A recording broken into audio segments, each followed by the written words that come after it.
It's Brian Mudd, and this is my cheat sheet for Monday, October the 10th. If you wanted to have the first round of the iPhone 4S, hopefully you got your order in early in the day on Friday. Otherwise, you're probably going to be left out. AT&T and Verizon ended up selling out of their first delivery inventory that they were going to have on Friday by the end of the day. And that was across all models. The base, the 16, the 32 megs, and the 64 all sold out at AT&T and Verizon on Friday. Now, Sprint had the 16 meg sold out. It looks like by now they may have sold out of 32 and 64 megs as well. But if you're going to try anywhere, if you want the first day delivery for the iPhone 4S, Sprint with one of the more higher megabyte phones will end up being the one that gives you a chance to get it. But otherwise, you're probably going to have to wait an extra 1 to 2 weeks to be able to get an iPhone 4S delivery. Though if you want one, you still need to go ahead and get that pre-order in. The sooner, the better, because they will be in high demand for a while. All right, let's take a look at something. I got a couple positive economic numbers here from a consumer standpoint. The story they tell might not be so great, but let's take a look at it first. For the first time this year, used car prices have actually declined. This is good. You know, going all the way back to cash for clunkers, we've had a problem with used car prices rising. You say, why all the way back to cash for clunkers? Well, remember that those cars had to be destroyed, which meant that the normal supply of used cars that'd be out there for people to buy was artificially shrunk by all those cars being destroyed. You combine that with a weak economy and a lot of people buying used cars over new, and the net result is that we have had a period of extraordinarily high used car prices despite a weak economy.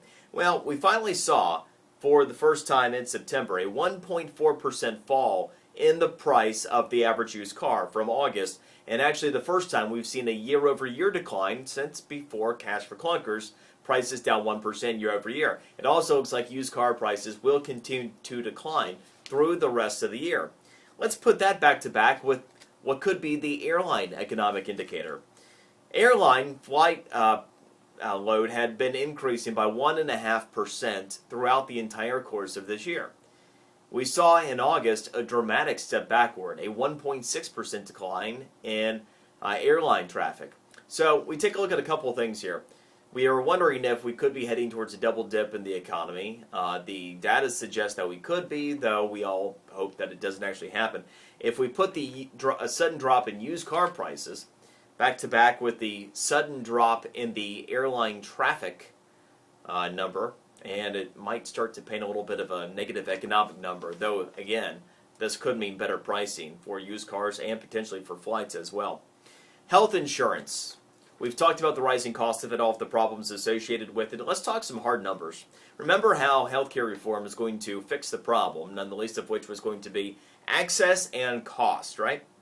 Well, since President Obama came into office, let's take a look at the actual cost of health insurance. We're having a more clear picture of what we're going to have to pay this year. And if you are on an employer-sponsored plan, which is the way that most people do have health insurance in this country, coming into 2009, the average premium out of pocket was $721 for individuals. It's now $921. That's an increase of 28%. For family-sponsored plans, it has gone from $3,354 to $4,129. That's a 23% increase. Now you tell me, has your income risen either 28 or 23% since 2009? Odds are it probably haven't. So just a little bit more of that change that you can believe in, even if it's just negative change. Hey, speaking of politics, YouTube has a new politics channel. You can keep up with the ads, you can keep up with speeches, TV interviews, everything you wanted to know about your favorite political candidates or your least favorite political candidates on YouTube's new politics channel. And something that even the Occupy Wall Street crowd might be able to get their arms around. The Starbucks 150. Howard Schultz, the CEO of Starbucks, who said it was his mission to get 150 corporate titans not to donate any political money, said it's been a success. He has 150 companies committed to not donating money to any political candidates in the next election cycle. That's something that a lot of us can agree on. That's the cheat sheet for today. We'll see you tomorrow.